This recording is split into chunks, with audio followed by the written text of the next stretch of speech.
Hello. So we'll start in 5 minutes.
Okay, so we're going to discuss intersectionality.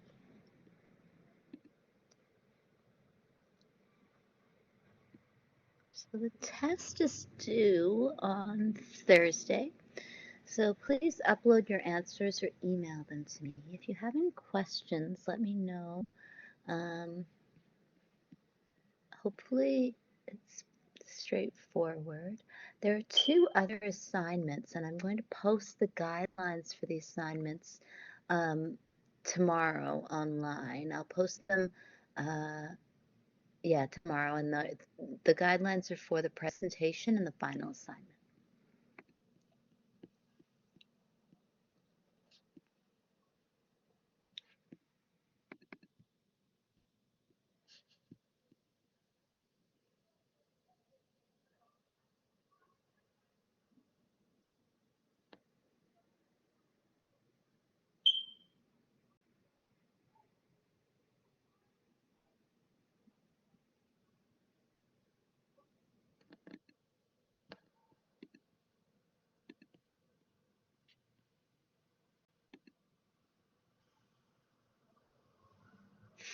So I'll discuss intersectionality. And intersectionality is a concept from Kimberly Williams Crenshaw. And um, as a lawyer, Williams Crenshaw is interested in the ways that gender and race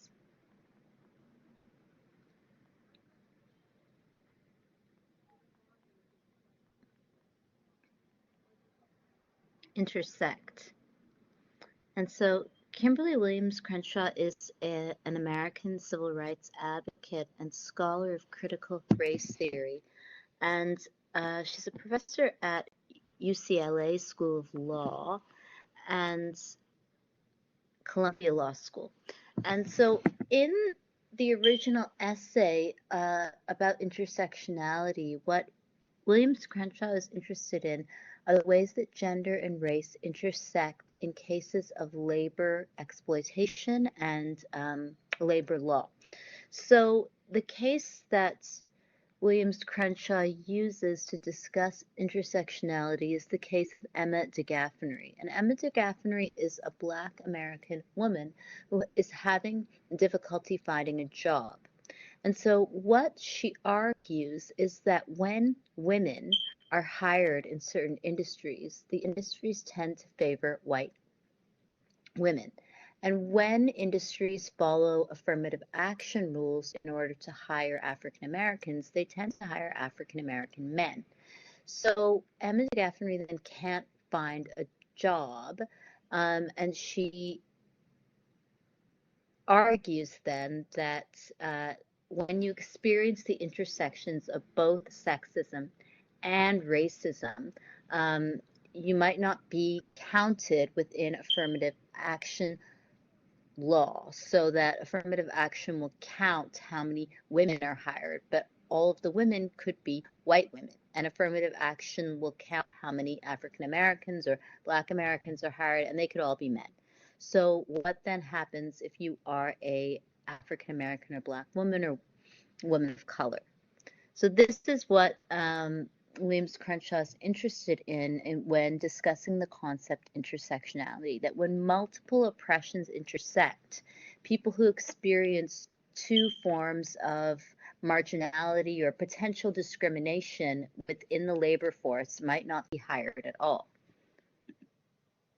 So what this then demonstrates is that affirmative action actually ends up really working for people who are the most privileged people in any category. So it really doesn't address issues of systemic discrimination, and it creates a labor force, and specifically in certain industries, it creates certain industries that are still only representative of very privileged people. From a philosophical perspective, it might create an industry where people have actually very conservative views, and they might actually not really be sympathetic to marginality. So if we think about the ways that race intersects with eugenics, which is something I've discussed previously, then we can think about intersectionality from the perspective of Indigenous rights. So the sterilization of Indigenous women and girls in Canada is specifically about the ways that genocide affects women who are part of ethnic groups that are being actively policed and criminalized. So Indigenous women and girls then are likely to experience forms of intersectional violence as women and also as Indigenous people. So the law then really needs to account for this kind of duality. And this is also true of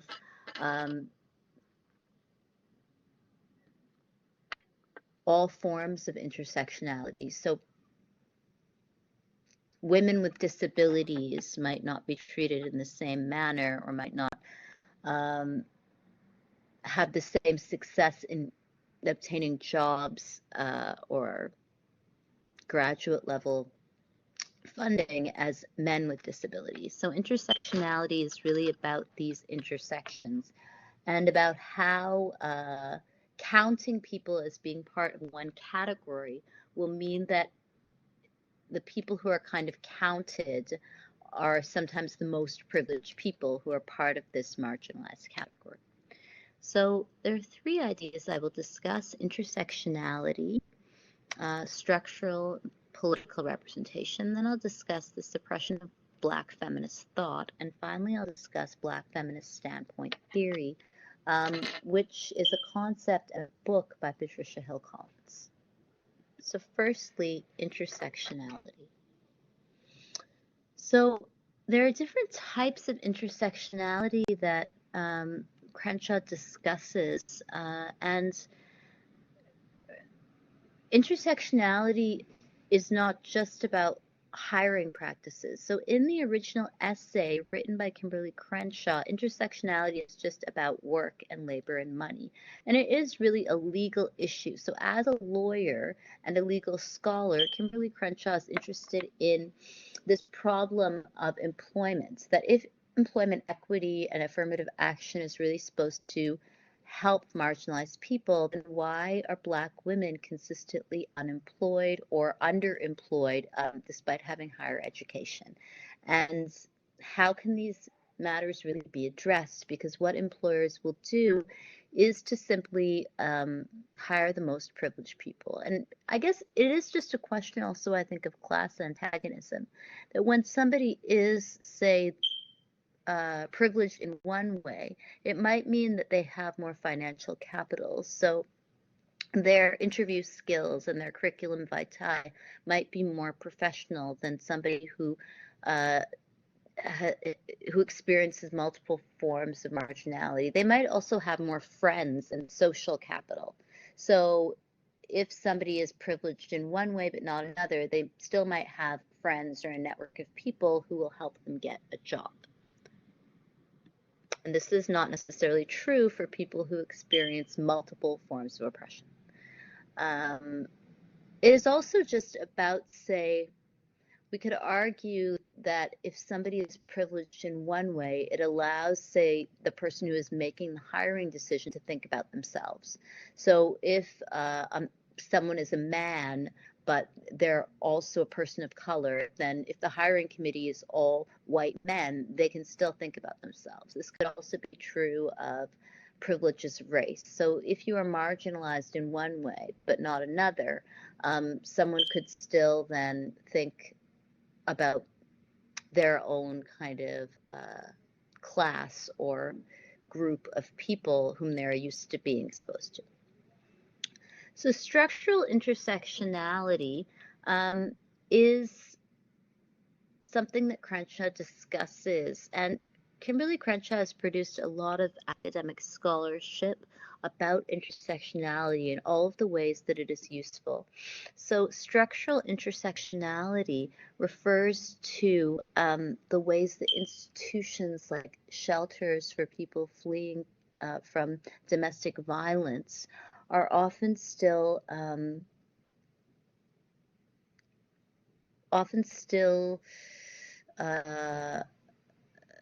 places that use a discourse of single issue oppression. So when this set of institutions thinks about domestic violence, they might still think about domestic violence for only one group of women, and specifically say cisgender heterosexual women. And this means that other people who need to use shelter services or are fleeing from intimate partner violence might not be treated in the same way, or they might not feel as though these services are for them. So Crenshaw writes, I observed the dynamics of structural intersectionality during a brief field of study of battered women's shelters located in minority communities in Los Angeles. In most cases, the physical assault that leads women to these shelters is merely the most immediate manifestation of the subordination they experience. Many women who seek protection are unemployed or underemployed, and a good number of them are poor. So class is also interesting to think about, that when someone is working class, but also a woman, and also say a person of color, then how do all of these intersections work in their lives? And is it possible for them to feel as though institutions are inclusive of them or represent them? So immigrant women are a group of people that Crenshaw then is interested in thinking about from the perspective of the law and as a legal scholar. Immigrant women are also vulnerable to spousal violence because so many of them depend on their husbands for information regarding their legal status.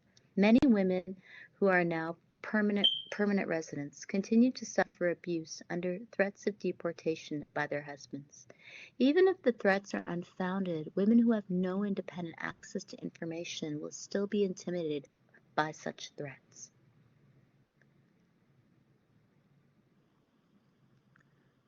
This kind of idea of being under threat is also about intersectional violence, that someone who is under threat doesn't really feel as though anyone will advocate for them.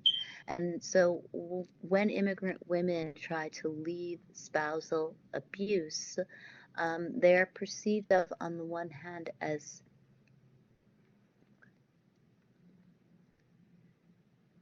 women, but the problem is, in many instances that Crenshaw discusses, because they're immigrants, people see it as a burden to offer them care. And there are a whole set of questions about linguistic diversity in the shelter system and in the healthcare system that are raised.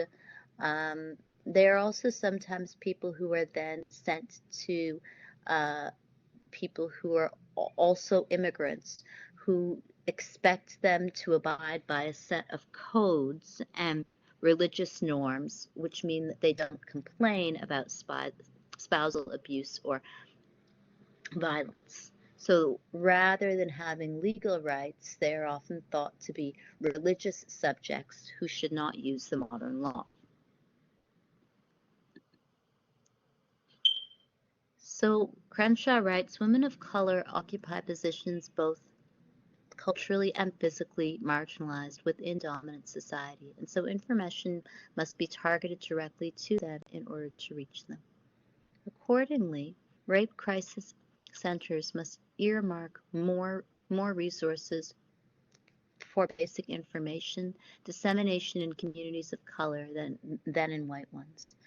So the kinds of information that's even available within immigrant communities is really less than what would be available in the general population. So many people who are immigrants might not even be aware of the kind of services that they are actually paying taxes for. Because when they immigrate, they often become part of an enclosed ethnic community, and they don't necessarily receive proper information about what is available to them. And so if immigrant women are part of this enclosed ethnic community, then the only kind of information they receive is as wives and mothers, often of men who are part of the labor force. And so this kind of lack of access to information means that leaving abusive partners and families is really difficult. So it's possible even in cities today throughout the global north for there to be communities of immigrants whom people don't really speak to unless they are also part of an immigrant community. And the problem from a feminist perspective for and a legal perspective for Williams Crenshaw is that in cases of domestic violence and spousal abuse, there is no kind of external person who can objectively observe what is violence, and there is often a whole language of religion and culture used to manage things like spousal abuse, child neglect, economic coercion, child physical abuse, sexual abuse, rape, honor-related violence, forced marriage. All of these terms are legal terms, but there is a whole other lexicon of language that is used to justify abuse using a language of religion or culture. So Williams Crenshaw then discusses political intersectionality, and political intersectionality refers to political participation and the ways that political participation is often informed by intersections of gender and race and class. And this is obviously clear. The last US election was full of intense debates and often a lot of highly ideological media regarding citizenship and race. So the concept of political intersectionality highlights the fact that women of color are situated within at least two subordinated groups that frequently pursue conflicting political agendas. Racism, as experienced by people of color who are of a particular gender, male, tends to determine the perimeters of anti-racist strategies, just as sexism, as experienced by women who are of a particular race, white, ground the women's movement. So the problem is, from an intersectional perspective, is that when one then tries to advocate for themselves as part of a social movement, then a lot of social movements only speak in the language of the most privileged person who is part of a minority group.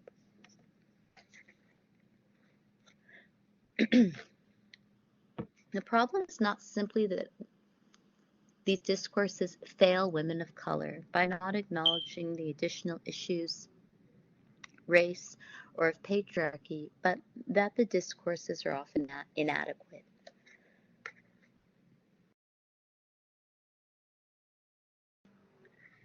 So the inadequacy is really about not necessarily understanding the kinds of issues that people are trying to discuss. So if we were to think about the anti-racist movement as being predominantly a movement that discusses issues that concern cisgender heterosexual men of color, then there are a whole set of other issues like spousal violence, domestic violence, lack of queer visibility that are also more important in the lives of, say, queer people of color, transgender people of color, or women of color. So if we think about this from the perspective of the rights of two-spirit people and women who are indigenous, and girls who are indigenous, and transgender and non-binary people who are indigenous, then what constitutes indigenous issues will obviously change depending upon gender identity and other intersecting oppressions.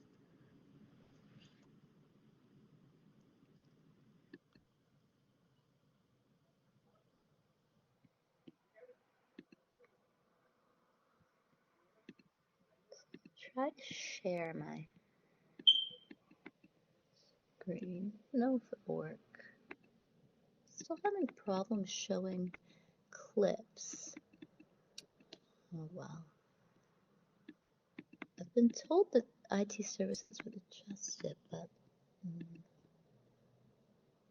maybe by Thursday can.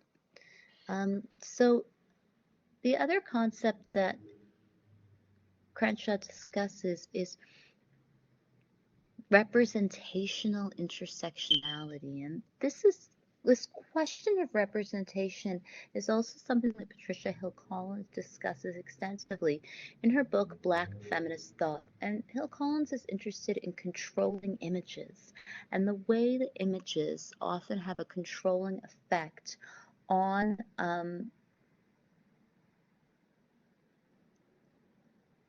the ways that societies imagine people who experience intersectional forms of oppression. Representational intersectionality refers to an analysis of what might be termed representational intersectionality and would include these images that are produced through a confluence of race and gender, as well as recognition of how racist and sexist representation marginalize women of color. So this argument is really also about the media and the ways that the media construct images of women of color. And we've discussed the case of Cindy Gladue, which is one of many examples of the media's misrepresentation of Indigenous women and of the murder of Indigenous women. And representational violence is just as important, or it exists alongside and normalizes other forms of violence like police violence and structural discrimination. So the use of the media then creates a discourse in which the erasure of certain people's subjectivity, their rights, even their feelings is normalized through mainstream media. And this is something that Hill Collins also discusses in the book Black Feminist Thought. So in the book Black Feminist Thought, sociologist Hill Collins discusses the term controlling images. And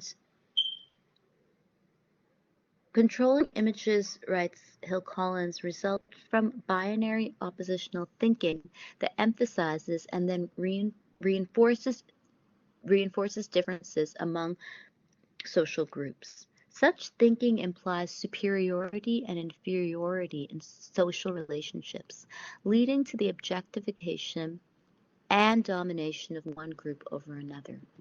Oppositional binary thinking, as reported by Collins, leads society to devalue Black women due to the cult of true womanhood. Society thus upholds white middle-class women as a symbol of purity, piety, submissiveness, and domesticity. Black women, on the other hand, have to grapple with many controlling images, and there are 5 that Hill Collins discusses in her book. Firstly, the mammy, the matriarch, the welfare mother, the black lady, and the Jezebel. So these images are historical in nature, and it's interesting to think about from a perspective of Indigenous studies, to think about how these images of Black women and images that go back to the history of slavery are also connected to settler colonialism. So Afua Cooper is a historian and an African Canadian historian, and Afua Cooper has written extensively about slavery in Canada. So the history of slavery in Canada is obviously connected to the history of settler colonialism and the kind of construction of the bourgeoisie of Canada as being capable of settling land and then finding people who would be forced labor to work the land is central to the history of colonialism. So the first trope, or the first image or set of ideas that Hill Collins argues construct Black women in negative ways is the idea of the mammy. So the controlling image of the mammy characterizes Black women as servants who work at other people's homes and who epitomize obedience and faithfulness to the white family. And there are many images of Black women and also immigrant women who work in other people's homes. And the problem with these images is that they often construct Black women and immigrant women and women of color as being people who are not working, but who are doing kind of care labor because of a genuine care and interest in caring for someone else's children and family. So the Live-In Caregiver program is a program that exists in Canada, and historically it has recruited women from different parts of the world, like the Philippines, to work as nannies in really affluent Canadian family homes. So Toronto is a good example. Toronto is home to some of the richest Canadian families. And this live-in caregiver program was discussed by Austin Clarke, who is a Caribbean writer.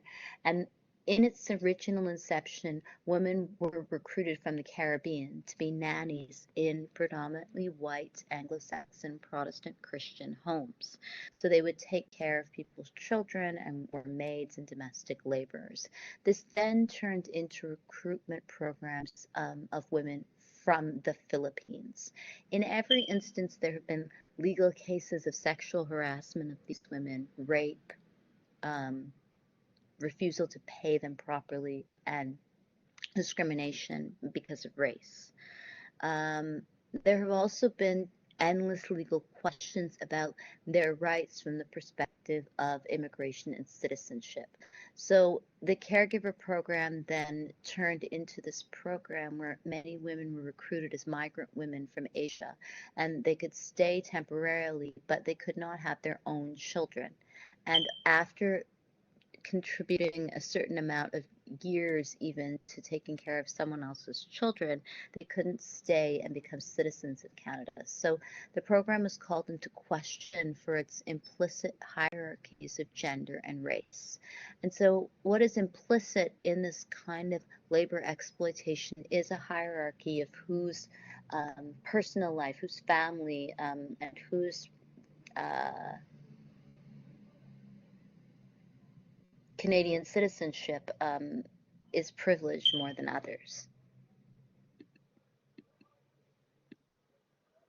So the mammy stereotype then extends to different forms of labor exploitation. The second trope that Hill Collins discusses, which the author argues affects Black women, is the matriarch. So the myth of Black matriarchy was popular among Black nationalist circles, and the matriarch refers to the idea that Black families headed by unmarried mothers caused rather than resulted from poverty and concentrated disadvantages that envelops most of Black America. So Hill Collins argues that the Black matriarchy thesis emerged as tensions began to arise between the mid-20th century feminist and civil rights movements. Since Black mothers worked, unlike their white middle-class counterparts, the matriarch failed to embody true femininity and instead stood too strong relative to underemployed and unemployed Black men. This imagery therefore exacerbates gender relations in Black communities due to the insistence that the structural inequalities that present Black women a means to more consistently support their families financially amounts to a cultural deficit. So there was this dual denigration of Black women as workers and as mothers. And one can see this as a form of ultimate class antagonism, that Black working class women were not seen to be capable of running a household. But the idea of matriarchy itself, of women who wanted to work outside the home, but also had to work while also taking care of their children, was the ultimate form of, I would argue, sexism. So, what was essentially being said from the perspective of both class antagonism and sexism is that if you are not married to someone who is rich, then you will not be a good mother because you will have to work and also take care of your children. So, the only women who can then, again, have children and have successful families must be married to rich men, and specifically affluent white men. So the matriarch stereotype then was seen in all forms of film and media, and also in television shows, specifically television talk shows that often presented Black women as being women who emasculated men and who were seen to be too strong or too loud or aggressive. And hardworking Black mothers, writes Hill Collins, therefore emasculated Black men, as they failed to embody the passivity of the mammy. So the mammy stereotype then is connected to this image of the matriarch because ultimately it goes back to this idea of slavery and labor exploitation. So much like the live-in caregiver program, which involved trying to deport women who had their own children and were supposed to take care of white Canadian families, this kind of matriarch was used to kind of again glamorize the idea of servitude and slavery. So rather than having one's own family and one's own working class family, someone should be happy taking care of someone else's children. So the belief that Black mothers behaving badly explained economic disadvantage got legitimized by the federal government in the 1965 Moynihan Report. Thus, this controlling image brings together the intersections of class, gender, and race to explain away the true causes of oppression in the US.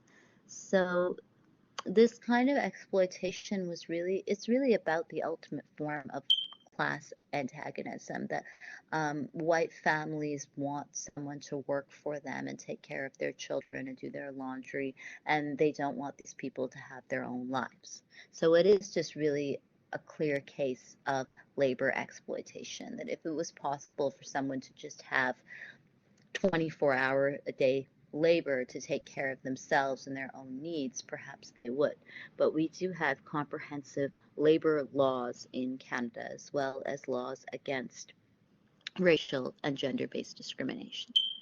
So the third stereotype that affects Black women is also the welfare mother. And this is something Hill Collins discusses, specifically the time that the welfare mother comes on screen in North American television and on film corresponds with the dissolution of the social welfare state and the rise of neoliberalism. So in the 1960s and 70s in America and Canada, there's a real strong support for the feminist and civil rights movement and for a social welfare state model that often involves housing subsidies, educational subsidies. This changes in the 1980s and 1990s when there's a turn to conservative leadership and conservative capitalism. So this kind of turn to conservative capitalism makes it really difficult for someone who does not have a rich family to survive without social assistance. The problem is that when Black women and Black mothers try to collect benefits, they are often stigmatized. So the imagery against the supposed welfare mother that exists in television talk shows and in the US media characterizes poor working class Black mothers as responsible for the diminishing quality of life in the contemporary capitalist society as a whole. According to Collins, this perception of Black women extends all the way back to slavery, related to an image of Black women as breeders for the labor force of plantation owners. So there is a long history of slavery that informs this refusal to treat Black women well. So from a historical perspective, what someone would say, obviously, who thinks about colonialism critically, is that you can colonize entire sections of the population, steal from them, enslave them, and then turn them into people who have to supposedly compete fairly for everything. So, and then when they can't succeed, you can obviously say horrible things about them and their family and their children. So this is really how class antagonism works, that one class of people, the ruling class, consistently tries to oppress entire sections of the population, enslave them, steal from them, and then turn them into people who are exploited. And if one is not happy with their exploitation, they can be called a whole host of names. And you can see this, the television talk show genre in America was full of kind of really aggressive and horrible people attacking people of color, and specifically Black women and Indigenous women who ask for any social assistance after colonialism and even during ongoing forms of colonialism, settler colonialism. This idea of meritocracy is used to kind of suggest that we all have to compete fairly and should compete fairly even after someone has stolen so much from others. So this trope encompasses the intersections of race, gender, and class, just like the matriarch. It also shifts blame for contemporary inequality to Black women as a form of social control of their fertility through targeted social welfare policies.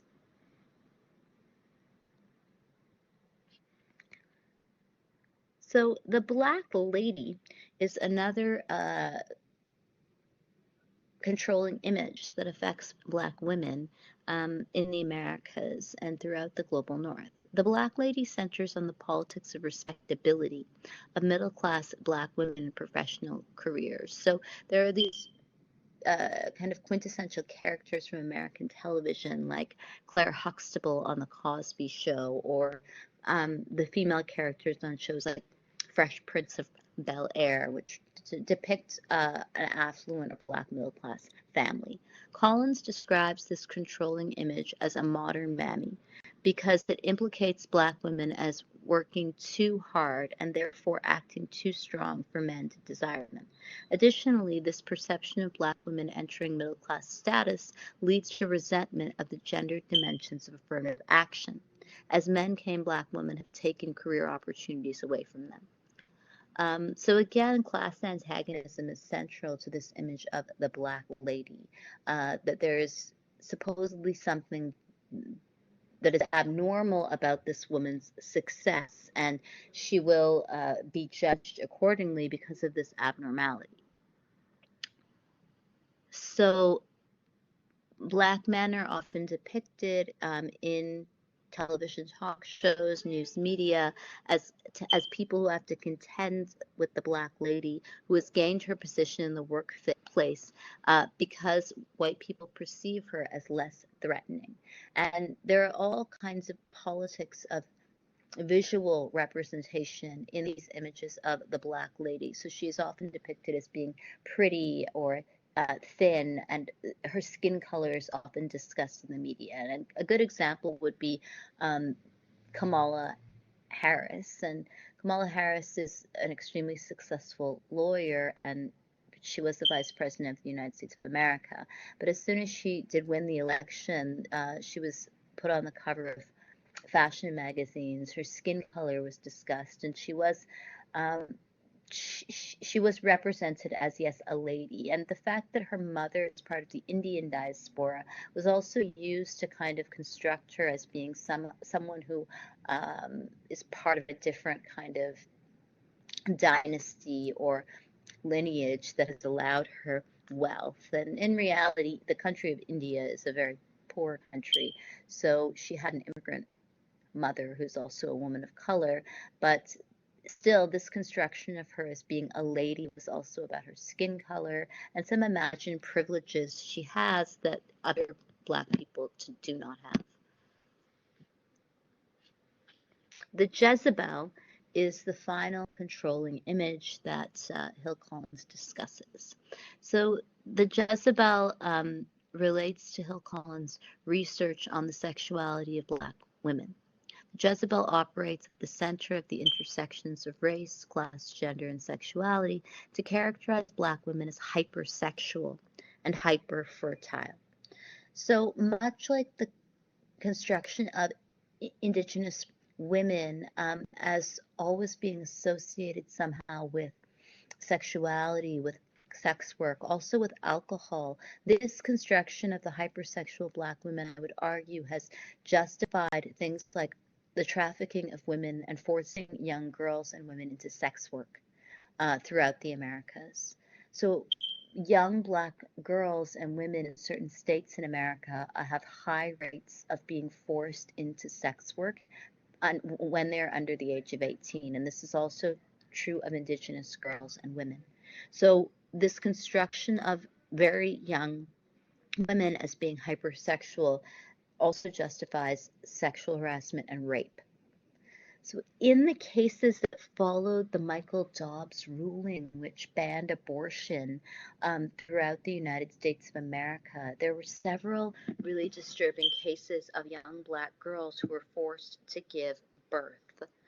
Um, so the abortion bans obviously intersect with the history of slavery and with anti-Black racism, or what authors call misogynoir. And this kind of hypersexualization of any group of women and girls is often used in courts of law to justify sexual harassment and rape.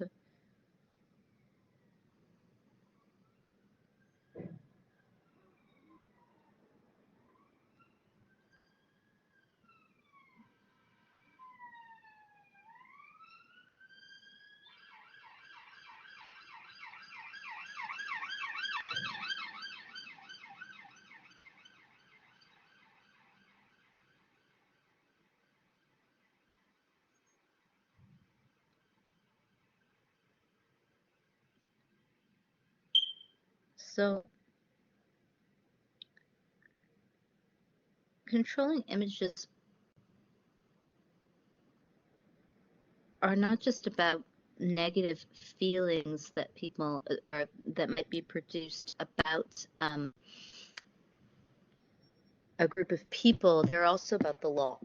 So if there are all of these kind of television shows, talk shows, films, music videos, social media sites that construct groups of people in negative ways or present one with really almost cartoonish images of entire sections of the population, then is it possible to commit crimes against these people? And will those crimes be justified because of these images? I would argue in many cases sexual harassment and immediate associations that juries and judges and the public makes when they see certain women and girls can contribute to a lack of fairness in the justice system. And I think this would be true of any group of working class women and girls or people throughout the world, that if the associations are negative and somebody then experiences sexual harassment and rape in a certain city or a certain state, then this can lead to a doubt in a judge or jury's mind. So I've discussed the Michael Dobbs ruling, I think, in previous lectures. So the ruling has challenged comprehensive access to abortion throughout the United States of America. So there are several states in which one cannot access abortion, and Mississippi is one of those states.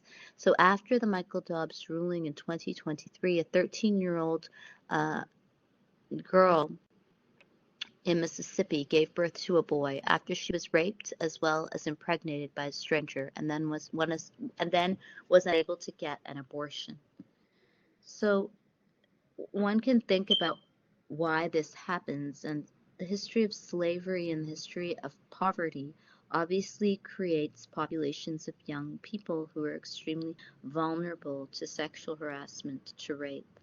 It also creates populations of young people who are more likely to be forced into the drug trade, into the sex trade.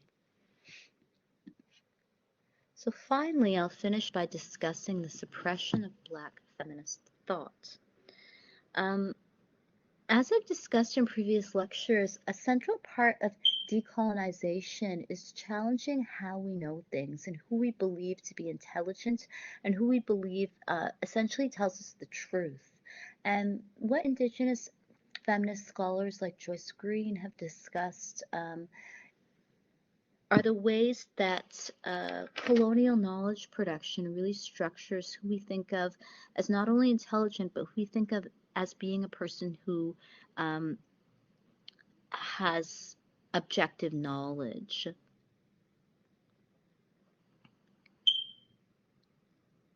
And Indigenous feminist scholars have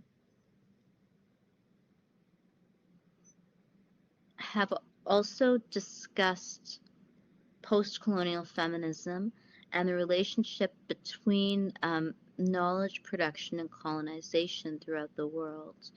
So Joyce Green's book, Making Space for Indigenous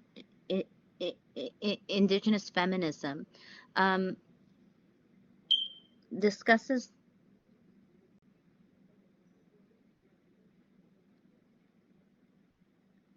the importance of Indigenous feminism from the lived perspective of indigeneity and also from the perspective of activism.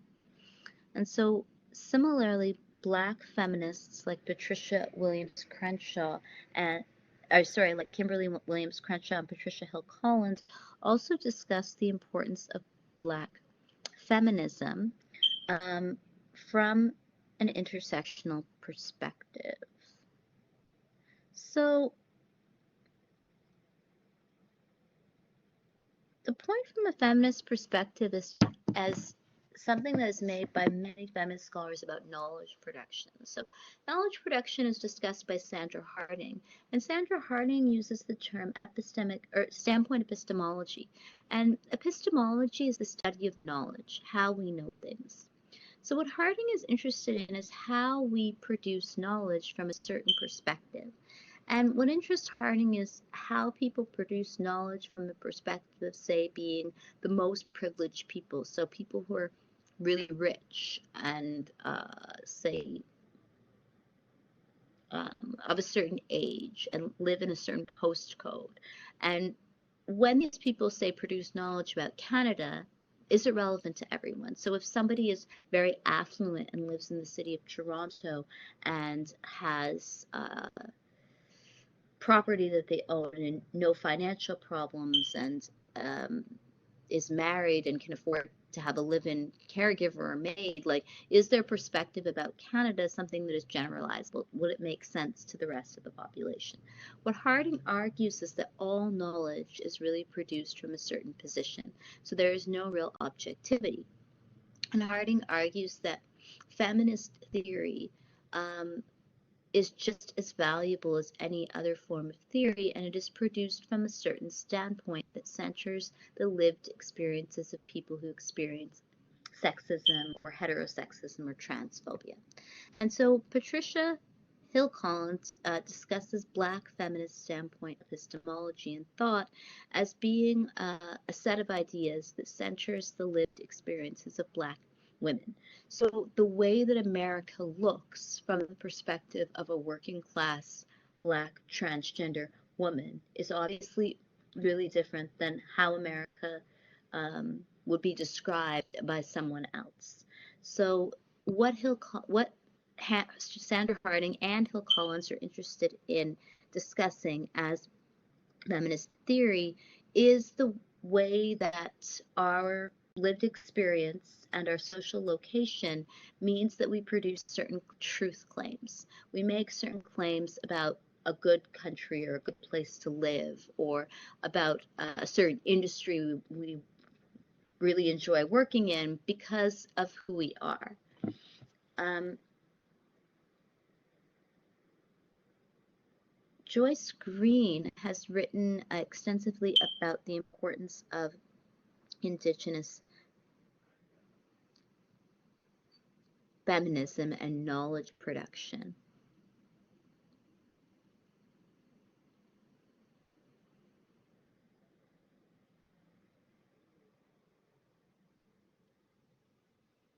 And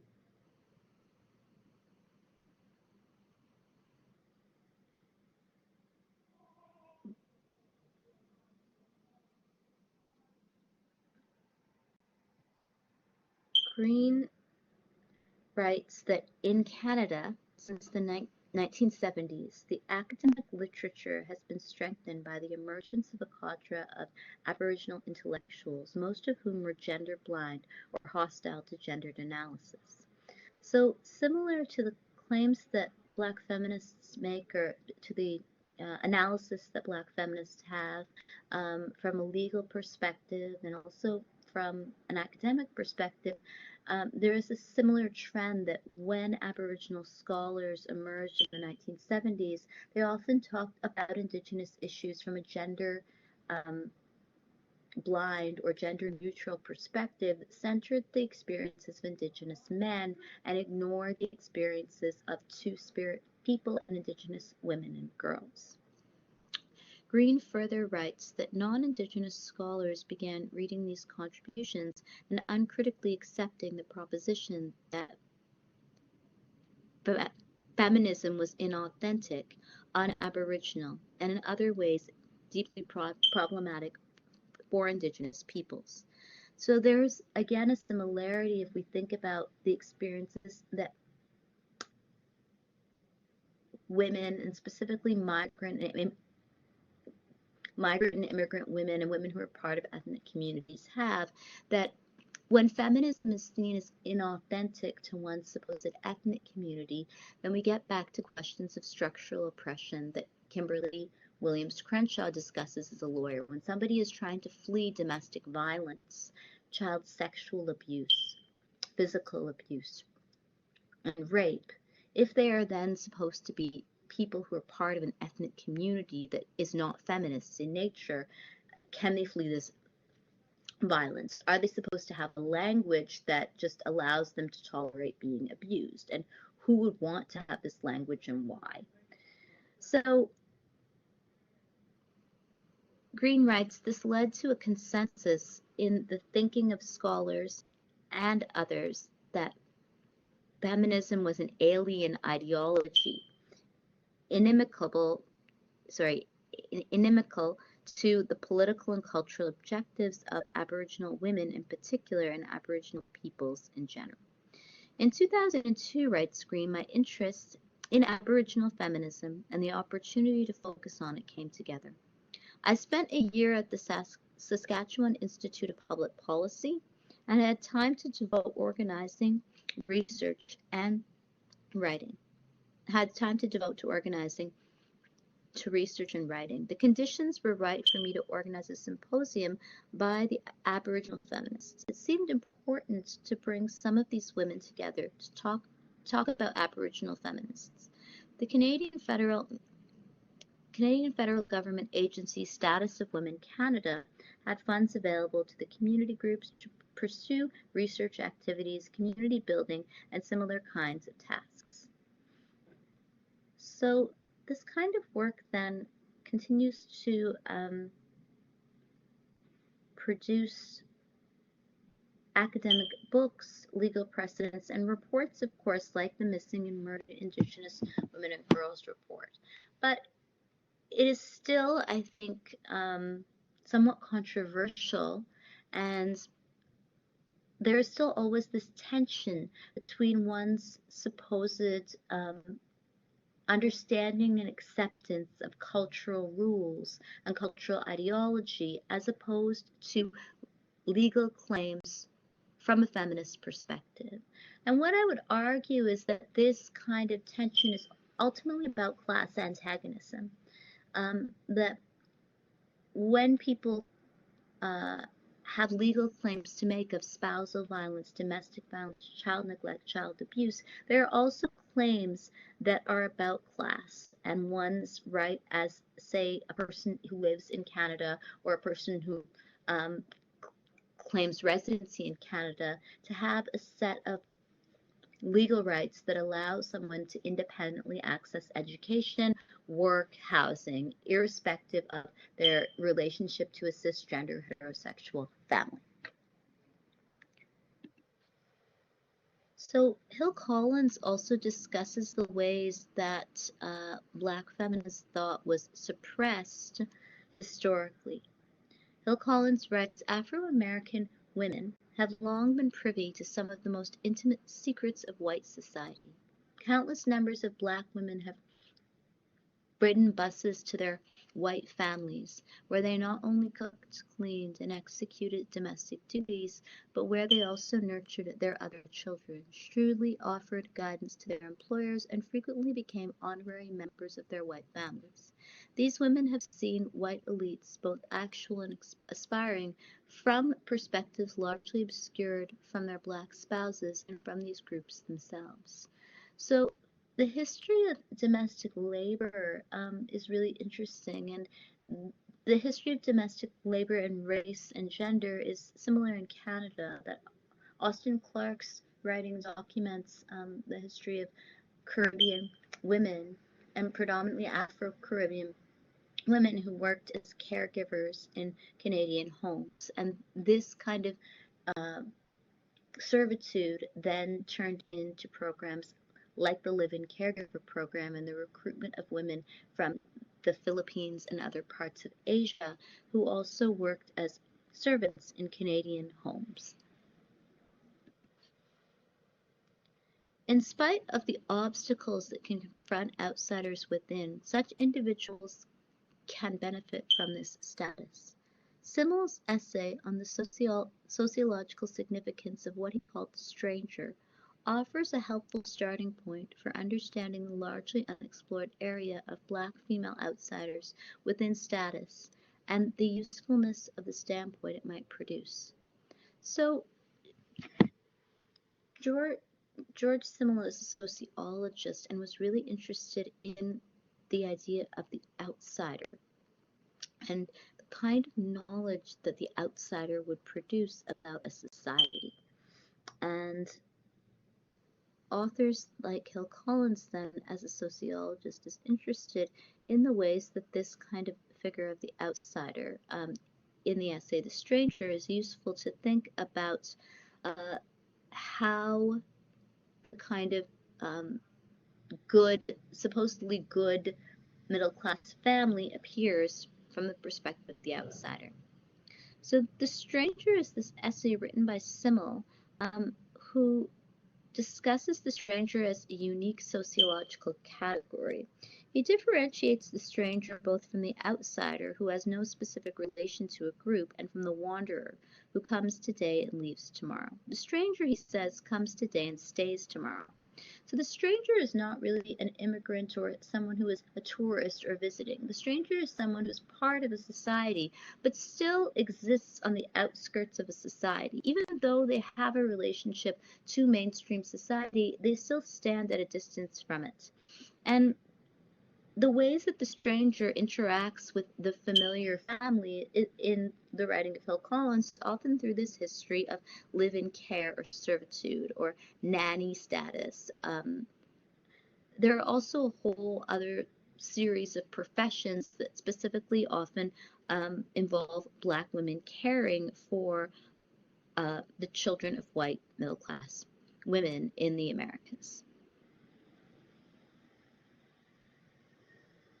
So some of the potential benefits of outsider status, and this is what's interesting about Simmel's essay, is that he argues that being an outsider actually has a lot of potential benefits from the perspective of sociology. And if one thinks about a critical distance from the mainstream, then it is possible to produce a certain amount of knowledge about a society.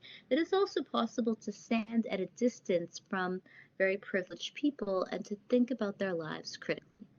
So some of the potential benefits of outsider within status include George Simmel's definition of objectivity as the peculiar composition of nearness and remoteness, concern and indifference. The tendency for people to confide in a stranger in ways they never would with each other. The ability of the stranger to see patterns that may be more difficult for those immersed in the situation to see. Um,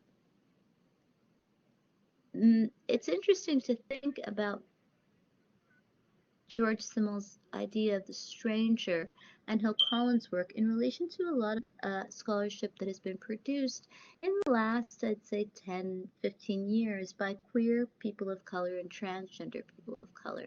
So the ways that the kind of gendering of people's bodies and the kind of force of Christian family values appears from the outsider, or from the perspective of the stranger, allows one to think critically about things like cisnormativity and heteronormativity as also being connected to settler nation building and Christianization of the population. Mannheim labels the strangers in academia marginal intellectuals and argues that the critical posture such individuals bring to academic endeavors may be essential to the creative development of academic disciplines themselves. So the knowledge production of Joyce Green, as who writes about Indigenous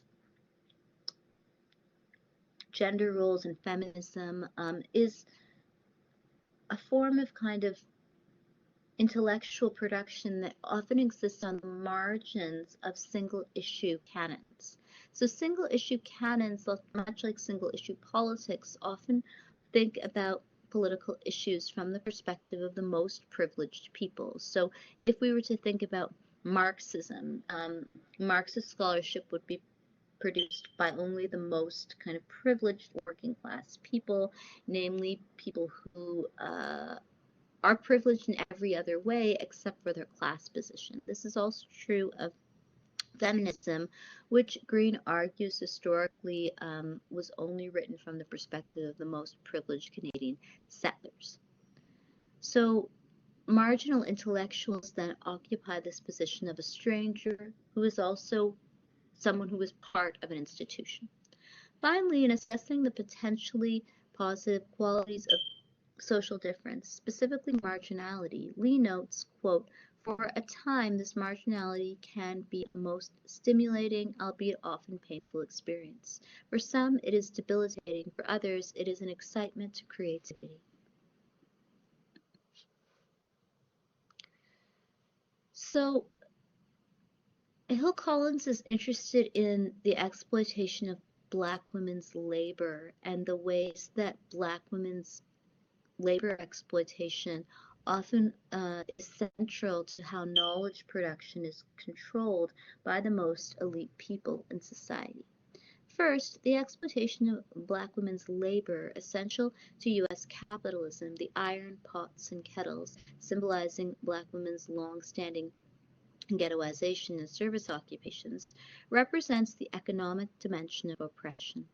Survival for most African American women has been such an all-consuming activity that most have had few opportunities to do intellectual work as it has been traditionally defined. The drudgery of enslaved African American women's work and the grinding poverty of free-wage labor in the rural South tellingly illustrates the high costs of Black women have paid for survival. So central to labor exploitation and even slavery was the construction of a whole host of really negative ideas. So when you complain about, I guess, sexual harassment or never being paid, you can be called a bitch. And this is a way that I guess people can continue to sexually harass you or never pay you. Secondly, the political dimension of oppression has denied African American women the rights and privileges routinely extended to white male citizens. Forbidding Black women to vote, excluding African Americans and women from public office, and withholding equitable treatment in the criminal justice system all substantiate the political subordination of Black women. Educational institutions have also fostered this pattern of disenfranchisement. Past practices such as denying literacy to slaves and relegating Black women to underfunded, segregated schools worked to ensure a quality education for Black women remain the exception rather than the rule. Large numbers of young Black women in inner cities and impoverished rural areas who continue to leave school before attaining full literacy represent the continued efficacy of the political dimension of Black women's oppression. Finally, controlling images applied to Black women that originated during the slave era attested to the ideological dimensions of the U.S. Black women's oppression. Ideology refers to the body of ideas reflecting the interests of a group of people. Within U.S. culture, racist and sexist ideologies permeate the social structure to such a degree that they become hegemonic, namely seen as natural, normal, inevitable. And I would argue in Canada this is also true, and settler colonialism in Canada has normalized violence against Indigenous women and other groups of people who, to the point that Bradley Barton is not named as a white man, even after he murders Cindy Gladue. And Cindy Gladue, even after she is dead, is called a quote native prostitute. So she is put on trial after she is dead and after he has killed her, but he is never implicated with any hostility as a white settler man and white settler murderer. From the Mammies, Jezebel, and breeder women of slavery to the smiling Aunt Jemimas on pancake mix boxes, ubiquitous Black prostitutes, and ever-present welfare mothers of contemporary popular culture, negative stereotypes applied to African American women have been fundamental to Black women's oppression. So even after death, George Floyd was referred to as a man with fake currency. So when you die, even when you die, you can be put on trial after you are dead. So the person who has killed you is not guilty of murder. And this is obviously how controlling images work to normalize extreme crimes against minorities, including murder. The same is true in all cases of rape historically. So lawyers throughout the US and Canada have consistently shown how when women complain of sexual harassment and rape, the clothing they were wearing, their consumption of alcohol can be used to put people on trial who are actually victims of crime and to exonerate those who have committed crimes. So finally, in the last 5 minutes, I will discuss self-definition and self-valuation. And this idea of self-esteem is central to Black feminist thought and intellectual production for Hill Collins and Kimberly Williams Crenshaw.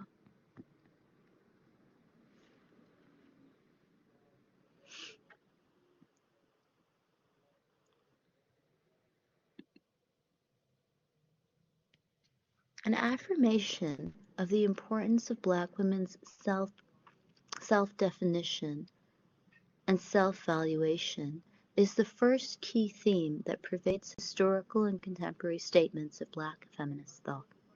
Self-definition involves challenging the political knowledge validation process that has resulted in externally defined stereotypical images of African American womanhood.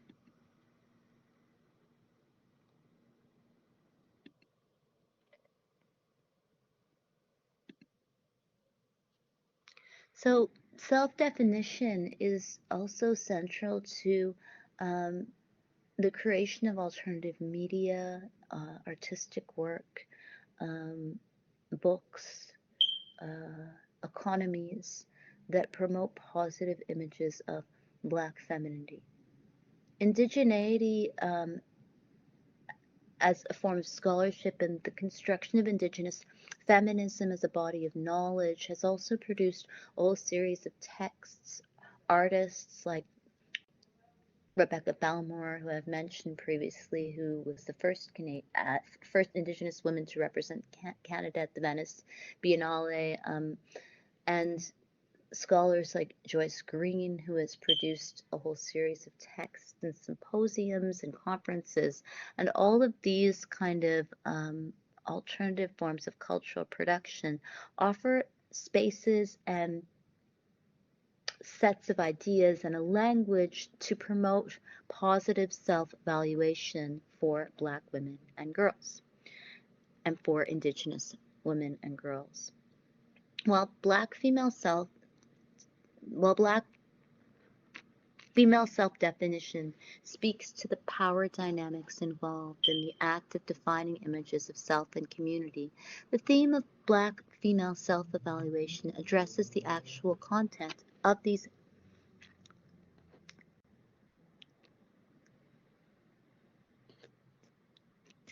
self-definitions. Many of the attributes extant in Black female stereotypes are actually distorted renderings of those aspects of Black female behavior seen as most threatening to white patriarchy. For example, aggressive Afro-American women are threatening because they challenge white patriarchal definitions of femininity. To ridicule assertive women by labeling them sapphires reflects an effort to put all women in their place, in their role as central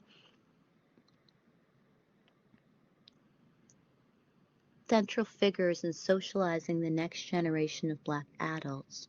Strong mothers are similarly threatening because they contradict patriarchal views of family power relations.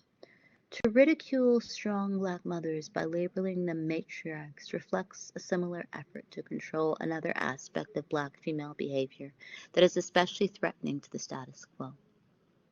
So the idea of the mother and the matriarch is something that is constantly critiqued and ridiculed throughout the history of the Americas. And this is also interesting from the perspective of Indigenous issues in Canada, that matrifocal lines of inheritance are often mocked, and women who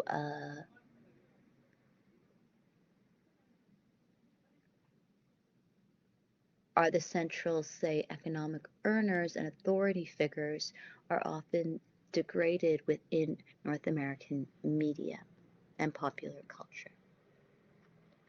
Black women's insistence on self-definition, self-valuation, and the necessity for a Black female-centered analysis is significant for two reasons. First, defining and valuing one's consciousness of one's own self-defined standpoint in the face of images that foster a self-definition as the objectified other is an important way of resisting the dehumanization essential to systems of domination. The status of being the other implies being other than, or different from the assumed norm of white male behavior. In this model, powerful white males define themselves as subjects, as true actors that classify people of color and women in terms of their position vis-a-vis this white male hub. And so this takes us back to the case of Cindy Gladue and Bradley Barton.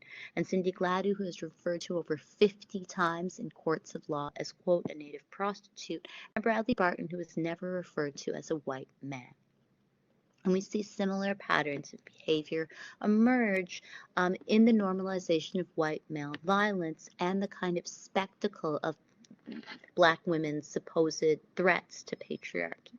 Since Black women have been denied the authority to challenge these definitions, this model consists of images that define Black women as a negative other, the virtual antithesis of positive white male images. Moreover, as Britton and Maynard point out, domination always involves the objectification of the dominated. All forms of oppression imply the devaluation of the subjectivity of the oppressed. Psychological oppression is central to the ways that Black feminist thought and self-evaluation is difficult, but requires a challenging of the pathologization of Black women's intellectual production and feelings. A second reason that Black female self-definition and self-valuation are significant concerns, their value in allowing African American women to reject internalized psychological oppression. And Hill Collins cites James Baldwin, who sees the rejection of internalized psychological oppression as central to Black American politics and is central to the development of North America as a functioning set of states and countries and a functioning place to live. The potential damage of internalized control to African American women's self-esteem can be great, even to the prepared. Enduring the frequent assaults of controlling images requires considerable inner strength. Nancy White, cited earlier, also points out how debilitating being treated as less than human can be if Black women are not self-defined. She notes, quote, "Now you know that no woman is a dog or a mule, but if folks keep making you feel that way, if you don't have a mind of your own, you can start letting them tell you what you are." Seen in this light, self-definition and self-valuation are not luxuries. They are necessary for Black female survival.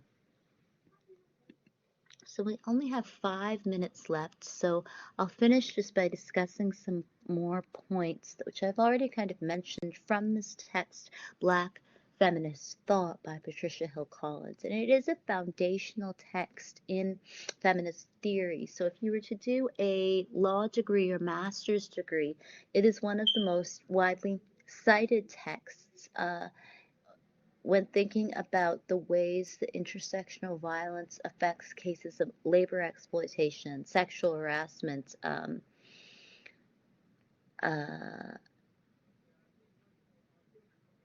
asylum and citizenship claims. And also, if you do a master's degree, it's also central to the study of feminist thought and sociology. So in this text, Hill Collins draws, as I mentioned, on Sandra Harding, who provides a useful definition of Eurocentrism that parallels the use of Hill Collins' term. Western or Eurocentric social and political thought contains 3 interrelated approaches to ascertaining truth that are routinely portrayed as competing epistemologies. The first, reflected in positivist science, has long claimed that absolute truth exists and that the task of scholarship is to develop objective, unbiased tools of science to measure these truths. But many social theories have challenged the concept of epistemology of this version of science as representing the vested interests of elite white men, and therefore as being less valid when applied to experiences of other groups, and more recently to white male scholars. The second approach, earlier versions of standpoint theories that were themselves rooted in a Marxist positivism, essentially reversed positivist science's assumptions concerning whose truth would prevail. These approaches suggest that the oppressed allegedly have a clearer view of truth than their oppressors, because they lack the blinders created by the dominant group's ideology. This kind of idea of the truth is also about norms and about history. So from the perspective of, say, the most privileged people or the kind of most normative or mainstream society, Bradley Barton is just Bradley Barton. The fact that he is a white man does not seem strange to juries and judges. From the perspective of people who are not white or not male, the fact that Bradley Barton did this to Cindy Gladue is really abnormal. I mean, his contact with her and his extreme violence against her as a white man is worthy of mention. And the history of white men colonizing other people and abusing others and enslaving and forcing others into sex work is quite noteworthy in the history of colonialism throughout the world, including in India, including in Latin America. So this version of standpoint theory duplicates the positive belief in one true interpretation of reality, and like positivist science, comes with its own set of problems. Postmodernism, the third approach, has been forwarded as the antithesis and the inevitable outcome of rejecting positivist science. Within postmodern logic, groups themselves become suspect, as well as any specialized thought. So postmodernism critiques this idea of modern truth as universal. So in the idea of, say, modernism, we are all essentially people who have the same rights and the same privileges. The problem is postmodernism would then look at the ways that historically we don't all really actualize these rights. And obviously we don't respect each other's rights because of historical markers like gender or sexuality or race or religion or class. Within in extreme postmodern discourse, each group's thought is equally valid. No group can claim to have a better interpretation of the truth than another. In a sense, postmodernism represents the opposite of scientific ideologies of objectivity. So what the case of Cindy Gladue, or the murder of Cindy Gladue, looks like from a postmodern perspective is not one set of ideas or objective truth. It will look really different depending upon who you are in Canada, or who you are in relation to the history of settler colonialism in Canada. No homogeneous Black woman's standpoint exists, writes Hill Collins. There is no essential or archetypal Black woman whose experiences stand as normal, normative, and thereby authentic. An essentialist understanding of Black women's standpoint suppresses differences among Black women in search of an exclusive group unity. Instead, it may be more accurate to say that a Black woman's collective standpoint does exist, one characterized by the tensions that accrue to different responses to common challenges. So here Hill Collins reflects the work of Gayatri Chakravorty Spivak, who discusses the term strategic essentialism.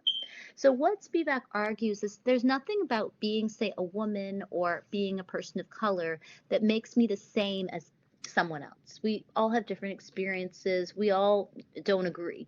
But there are experiences like, say, sexual harassment that mean that I might support the Me Too movement as a woman.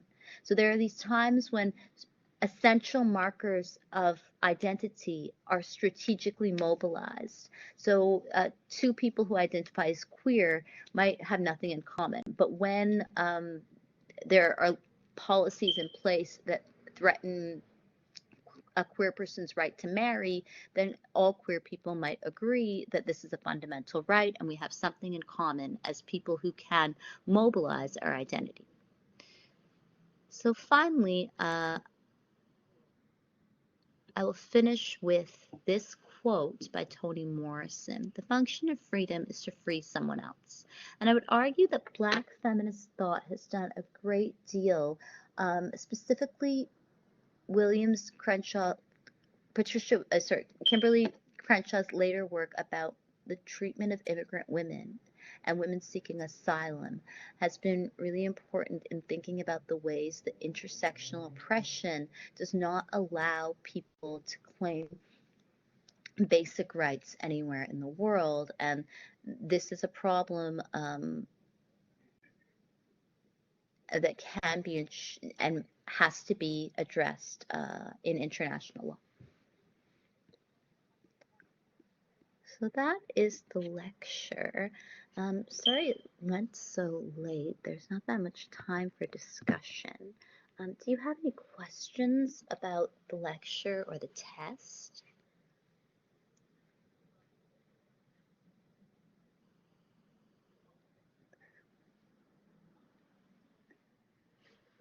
Yes, you can make reference to either the articles or the lectures or both.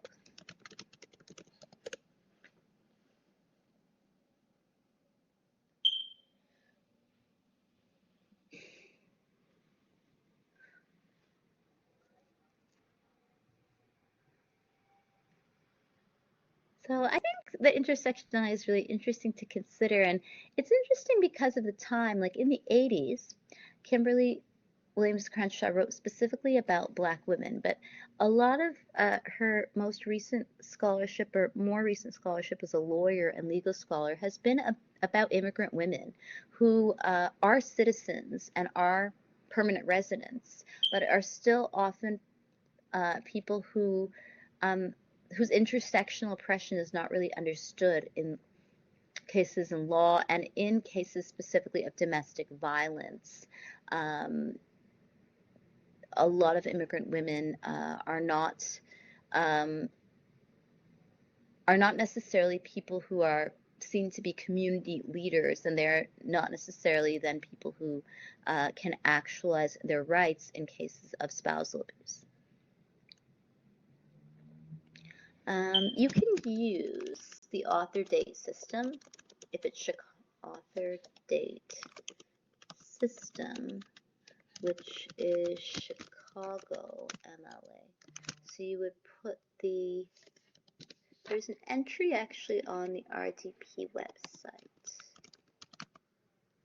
which will explain.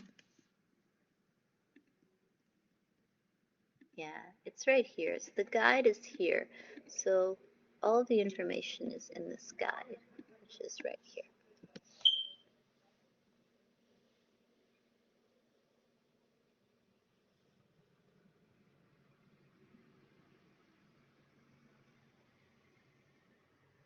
Okay, so I'll end the class there because I teach a class shortly after this.